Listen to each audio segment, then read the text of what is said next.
بسم الله الرحمن الرحيم نحمده ونصلي على رسوله الكريم أما بعد أعوذ بالله من الشيطان الرجيم بسم الله الرحمن الرحيم ظهر الفساد في البر والبحر بما كسبت أيدي الناس صدق الله العلي العظيم সবাই দুরূদ শরীফ পড়ি اللهم صل على سيدنا وشفيعنا وحبيبنا ومولانا محمد صلى الله عليه وعلى آله وأصحابه وبارك وسلم। আজকের এই সমাবেশ কি উদ্দেশ্যে ইতিমধ্যে আমরা গুরুত্বপূর্ণ ব্যক্তিদের গুরুত্বপূর্ণ আলোচনার মাধ্যমে আমরা মেসেজ পেয়েছি। সামনে বাংলাদেশকে এই লক্ষ্যে আমরা গঠন করার দায়িত্ব পালন করব ইনশাআল্লাহ। সংস্কার, বিচার ও ক্রিয়ার পদ্ধতিতে জাতীয় নির্বাচন আয়োজনের দাবিতে এবং দেশ ও ইসলাম বিরোধী সকল ষড়যন্ত্র ও চক্রান্তের প্রতিবাদে আয়োজিত ইসলামী আন্দোলন বাংলাদেশে আজকের এই মহাসমাবেশে উপস্থিত বিভিন্ন রাজনৈতিক দলের নেতৃবৃন্দ, ওলামায়ে কেরাম, সাংবাদিক বন্ধুগণ, শিক্ষাবিদ, বুদ্ধিজীবী ও প্রিয় দেশবাসী, সবাইকে আন্তরিক শুভেচ্ছা ও কৃতজ্ঞতা জানাচ্ছি। শুরুতেই জুলাই অভ্যুত্থানে জীবন উৎসর্গকারী বীর যোদ্ধাদের স্মরণ করছি। তাদের শোকাহত পরিজনের প্রতি সমবেদনা জ্ঞাপন করছি। আহত ও ক্ষতিগ্রস্ত সকলের প্রতি সম্মান ও কৃতজ্ঞতা জানাচ্ছি। 1957 সাল থেকে শুরু করে 1947 ও 1971 সকল যোদ্ধাদের প্রতি শ্রদ্ধা ও সম্মান প্রদর্শন করছি। ভাইরা আমার, দুর্নীতি, দুঃশাসন মুক্ত, সমৃদ্ধ ও উন্নত রাষ্ট্র নির্মাণের জন্য এ দেশের মানুষ শত শত বছর ধরে আত্মত্যাগ করে যাচ্ছে। সুশাসন প্রতিষ্ঠার জন্য রক্তের নজরানা পেশ করে যাচ্ছে। তার ওই ধারাবাহিকতায় 24 জুলাই, আগস্টে ও আরেকটি গণ অভ্যুত্থান হয়েছে। আমাদের অতীতের আত্মত্যাগ বিফলে গেছে ভুল নীতি এবং অসুস্থ রাজনীতির কারণে। সুতরাং জুলাই অভ্যুত্থানকেও আমরা অতীতের মতো ব্যর্থ হতে দিতে পারি না। আবু সাঈদ ও মুগ্ধরা আমাদের স্মৃতিতে অম্লান হয়ে আছে। আহতরা এখনো ক্ষত বয়ে বেড়াচ্ছে। তাই প্রয়োজনে রাষ্ট্র সংস্কার এখনই করতে হবে। পতিত স্বৈরতন্ত্রের সাথে জড়িতদের বিচার করতে হবে। আরেকটা কথা স্পষ্ট ভাষায় বলে দিতে চাই, পিআর পদ্ধতিতে নির্বাচন আয়োজন করার কোনো বিকল্প নাই। আজকের এই জনসমুদ্র পিআর পদ্ধতি নির্বাচনের পক্ষের জনসমুদ্র। সংগ্রামী দেশবাসী, 1972 সালে রচিত সংবিধান ছিল দেশের মানুষের বড়-বিশ্বাস ও গণ আকাঙ্ক্ষার বিরোধী। সেই সংবিধান রচয়িতাদের স্বাধীন বাংলাদেশের সংবিধান রচনা করার ম্যান্ডেটই ছিল না। তারা ভিন দেশের সংবিধান অনুসরণ করেছিলেন, ফলে যা হওয়ার তাই হয়েছে। কোনো ক্ষেত্রে কাঙ্ক্ষিত সমৃদ্ধ ও উন্নতি হয় নাই। রাজনৈতিক সংস্কৃতি কলুষিত হয়েছে। সবচেয়ে ভয়াবহ ব্যাপার হলো সংবিধান মেনেই স্বৈরাচার তৈরি হয়েছে। এজন্যই আমরা সংস্কারের প্রশ্নে অটল, অবিচল ও আপোষহীন অবস্থান নিয়েছি। ভাইরা আমার, জুলাই অভ্যুত্থানের প্রধান লক্ষ্য ছিল দেশকে স্বৈরাচারের হাত থেকে রক্ষা করা, 54 বছরের জমা হওয়া জঞ্জাল দূর করা। অভ্যুত্থানের পরে সংস্কার কমিশন গঠন করা হয়েছে। আমরা মতামত দিয়েছি। এখন সংস্কার নিয়ে দ্বিতীয় দফা আলোচনা চলছে। আমরা লক্ষ্য করছি মৌলিক সংস্কারে কেউ কেউ গড়িমসি করছেন। এটা জুলাইয়ের সাথে বিশ্বাসঘাতকতা। স্বৈরাচার তৈরির রাস্তা খোলা রাখা যাবে না। সংস্কার না করে নির্বাচন আয়োজন করে দেশকে আবারও আগের অবস্থায় নিয়ে যাওয়া যাবে না।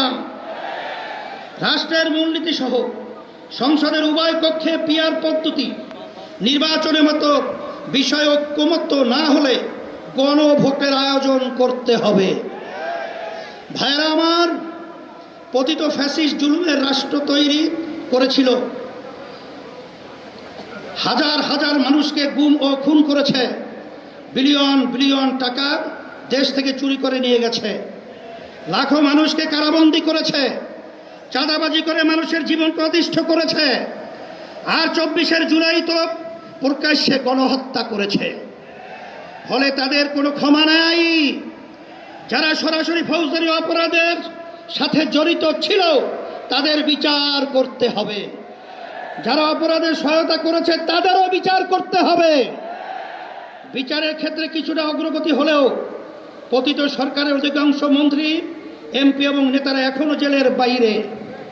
অনেকেই দেশের বাইরে থেকে উস্কানি দিয়ে যাচ্ছে। আজকের এই মহাসমাবেশ থেকে ঘোষণা করছি, অবিলম্বে ফ্যাসিবাদীর সাথে জড়িত সকলকে শাস্তির আওতায় আনতে হবে। আরেকটা কথা বলি, সুপ্রিম কোর্টে বিচারপতি নিয়োগ নিয়ে অতীতের মতোই বাতাসে নানা রকম কথা ভাসছে।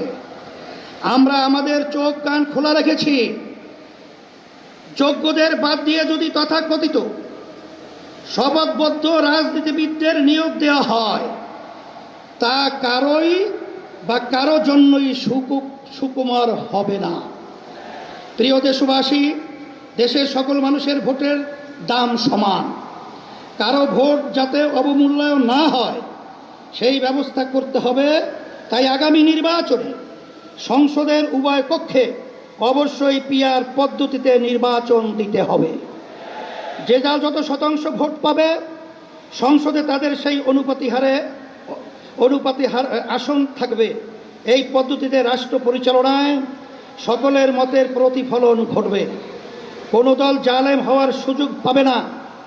এটা জিনজির দাবি, এটা এখন জনগণের দাবি, দেশের অধিকাংশ রাজনৈতিক দলের দাবি, সকল ধর্মের মানুষের দাবি। আজকের এই মঞ্চ এটা আবারও প্রমাণ করেছে। ভাইরা আমার, আমরা বারবার রক্ত দিয়েছি কিন্তু সফলতা পাই নাই, কারণ আমরা প্রতিবারই নেতা ও নীতি বাছাই করতে ভুল করেছি। আমরা 54 বছরে অনেক দলকে দেশ শাসন করতে দেখেছি, কিন্তু ইসলামকে এখনো ক্ষমতায় নিতে পারি নাই। এবার ইসলামপন্থীদের ঐক্যের ব্যাপারে গণপ্রত্যাশা তৈরি হয়েছে। আমি শুরু থেকে ইসলামপন্থী সকল ভোট এক বাক্সে আনার কথা বলে আসছি। আগামী নির্বাচনে শুধু ইসলাম দলই নয়, ইসলামী দলই শুধু নয়, বরং দেশপ্রেমিক আরও অনেক রাজনৈতিক দলও এক বাক্সে নীতিতে আসতে পারে ইনশাআল্লাহ। যদি আমরা একত্রে নির্বাচন করতে পারি, যদি কার্যকর ঐক্য গড়ে তুলতে পারি, তাহলে বাংলাদেশে ইসলামপন্থীরাই হবে প্রধান রাজনৈতিক শক্তি। রাষ্ট্র পরিচালনার দায়িত্ব আমাদের হাতেই আসবে ইনশাআল্লাহ। প্রিয় দেশবাসী, অন্তর্বর্তীকালীন সরকার জুলাই অভ্যুত্থানের ফসল। এত জনসমর্থন নিয়ে আর কোনো সরকার দায়িত্ব গ্রহণ করে নাই। আমরা নিঃস্বার্থভাবে এই সরকারের পাশে দাঁড়িয়েছি। সরকারকে বলবো, সংস্কার, বিচার ও সুষ্ঠু নির্বাচনের যে অঙ্গীকার নিয়ে আপনারা দায়িত্ব নিয়েছেন, সেই দায়িত্ব পালনে অবিচল থাকুন। কারো দ্বারা প্রভাবিত হয়ে লক্ষ্য থেকে বিচ্যুত হবেন না। নিরপেক্ষ থেকে দায়িত্ব পালন করুন। আমরা আপনাদের পাশে ছিলাম, আছি এবং থাকবো ইনশাআল্লাহ। প্রিয় ভাইরা আমার, আইন শৃঙ্খলা পরিস্থিতি, রাজনৈতিক চরিত্র, চাঁদাবাজির ক্ষেত্রে অবস্থার এখনো কোনো পরিবর্তন হয় নাই। একটি দলের বিরুদ্ধে অভিযোগ উঠেছে, কারো নাম ধরে সমালোচনা করতে চাই না, তবে পুরনো রাজনৈতিক অপসংস্কৃতি জিয়ে রাখার চেষ্টা সহ্য করা হবে না। রাজনীতি নামে সন্ত্রাস, চাঁদাবাজিকে অবশ্যই প্রতিহত করতে হবে ইনশাআল্লাহ। ভাইরা আমার, আমাদের প্রধান লক্ষ্য হবে মানুষের জীবনের নিরাপত্তা নিশ্চিত করা এবং গণমানুষের জীবন মান উন্নত করা, ভবিষ্যৎ প্রজন্মের জন্য নিরাপদ দেশ গড়ে তোলা, মানুষের বিশ্বাস ও চিন্তার স্বাধীনতা নিশ্চিত করা। আমরা একটি সমৃদ্ধ বাংলাদেশ নির্মাণ করতে চাই। কৃষক ও শ্রমিক ভাইদের উদ্দেশ্যে আমি বলতে চাই, অতীতে কেউ আপনাদের স্বার্থ রক্ষা করে নাই, আপনাদের শ্রম ঘামের প্রকৃত মূল্য কেউ দেয় নাই। ইসলামী শক্তি ক্ষমতায় এলে আপনাদের স্বার্থ নিশ্চিত করা হবে ইনশাআল্লাহ। ব্যবসায়ী ভাইদের উদ্দেশ্যে বলতে চাই, আপনাদেরকে পদে পদে চাঁদা দিতে হয়, প্রশাসনিক হয়রানির শিকার হতে হয়, বিদ্যুৎ জ্বালানি নিয়ে ভোগান্তির শিকার হতে হয়, ঋণ পাওয়া নিয়ে ব্যতিব্যস্ত হতে হয়। ইনশাআল্লাহ আমরা রাষ্ট্র পরিচালনার দায়িত্ব পেলে আগামী বাংলাদেশ হবে ব্যবসা বান্ধব বাংলাদেশ। জেনজি তরুণদেরকে বলি, তোমরা আমাদের ভবিষ্যৎ, তোমাদের সম্ভাবনা কিসের জন্য আমরা ওয়াদাবদ্ধ। আমি আমার প্রিয় তরুণ যুবকদের আশ্বস্ত করতে চাই, আগামী বাংলাদেশে তোমরাই হবে মূল শক্তি। ইসলামী আন্দোলন বাংলাদেশ তার ব্যবস্থা করবে ইনশাআল্লাহ। তোমাদের জীবনের প্রথম ভোট হোক সত্যের পক্ষে, কল্যাণের পক্ষে, ইসলামের বাক্সে। যদি তোমরা এটা করতে পারো, এদেশকে আমরা গড়ে তুলবই ইনশাআল্লাহ। আমাদেরকে কেউ দমাতে পারবে না ইনশাআল্লাহ। আমরা কথা দিচ্ছি, আমাদেরকে দায়িত্ব দিলে দুর্নীতির দুঃশাসন মুক্ত একটি সমৃদ্ধ বাংলাদেশ তোমাদের উপহার দেব ইনশাআল্লাহ। প্রবাসী ভাইদের উদ্দেশ্যে আমি বলতে চাই, আপনারা এদেশের অর্থনীতির অন্যতম প্রধান শক্তি, আপনারা আমাদের প্রেরণা, আপনারা ভিআইপি। আপনাদের উপযুক্ত সম্মান এবং ন্যায্য চাওয়া পাওয়া নিশ্চিত করার জন্যে যা যা করার দরকার আমরা তাই করব ইনশাআল্লাহ। সম্মানিত ওলামায়ে কেরাম, আপনারা দেশের শ্রেষ্ঠ সন্তান, অথচ অনেক ক্ষেত্রেই আপনারা অবহেলিত এবং রাষ্ট্রের সুবিধা থেকে বঞ্চিত।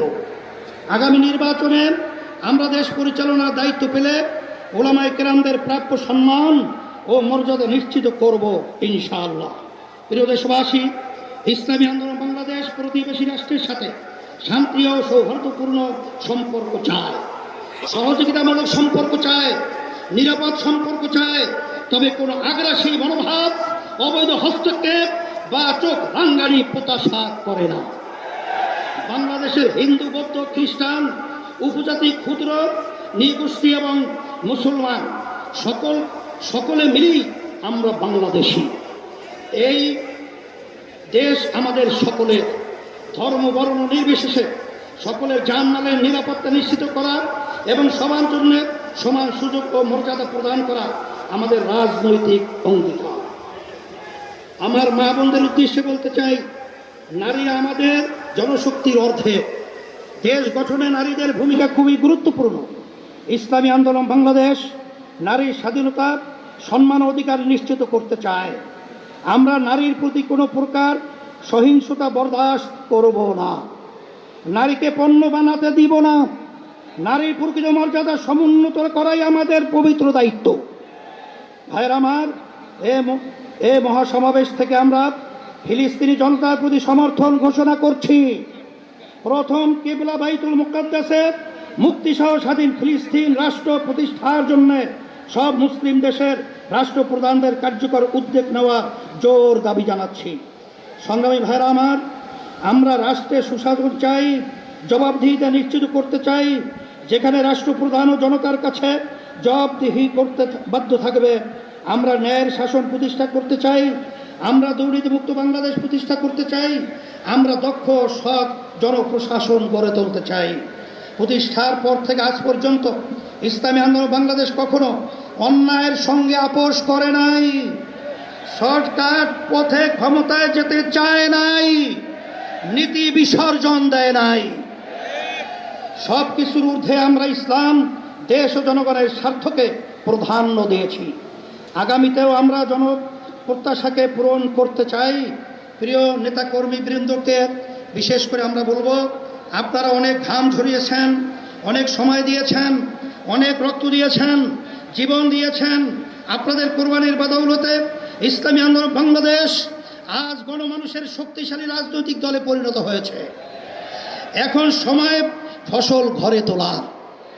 সুতরাং মহাসমাবেশ থেকে ফিরে গিয়ে কমিটিগুলোকে আরো সক্রিয় করুন, গ্রাম মহল্লা ভোট কেন্দ্র ভিত্তিক কমিটি গঠন করুন, সকল ভোটারের কাছে গিয়ে দাওয়াত দিন, তাদের সামনে ইসলামের সৌন্দর্য শ্রেষ্ঠত্ব তুলে ধরুন, সকল ধর্মমত পথ ও মাসলাকের সাথে সম্পর্ক উন্নয়ন করুন, সকল পেশাজীবীদের সাথে সম্পর্ক ঘনিষ্ঠ করুন। প্রিয় দেশবাসী, আগামী বাংলাদেশ ইসলামের বাংলাদেশ, আগামী বাংলাদেশ দেশপ্রেমিকদের বাংলাদেশ, এই লক্ষ্য অর্জনে সকলকে সর্বোচ্চ শক্তি নিয়োগ করার আহ্বান জানাচ্ছি। আসুন সকলে মিলে আমাদের স্বপ্ন পূরণে একযোগে কাজ করি। আজকের মহাসমাবেশে আসার জন্য সবাইকে আবারও ধন্যবাদ ও কৃতজ্ঞতা জানাচ্ছি। ইসলামী আন্দোলন বাংলাদেশের সকল নেতা কর্মীকে শুকরিয়া জানাচ্ছি। আপনারা যারা পরিশ্রম করেছেন তার প্রতিদান একমাত্র আল্লাহই প্রদান করবেন ইনশাআল্লাহ। সারা দেশ থেকে যারা এসেছেন, সহযোগিতা করেছেন, প্রচার করেছেন এবং বুদ্ধি পরামর্শ দিয়েছেন, তাদের সবার জন্য অন্তর থেকে বলছি জাযাকুমুল্লাহ খায়রা। আল্লাহ আপনাদের প্রতিদান দিবেন। প্রশাসনের ভাইদের শুকরিয়া জানাই, সাংবাদিক বন্ধুদের শুকরিয়া জানাই, আরও যারা যেভাবে সহায়তা করেছেন তাদের সবার জন্য আল্লাহর কাছে দোয়া করি। আল্লাহ হাফেজ।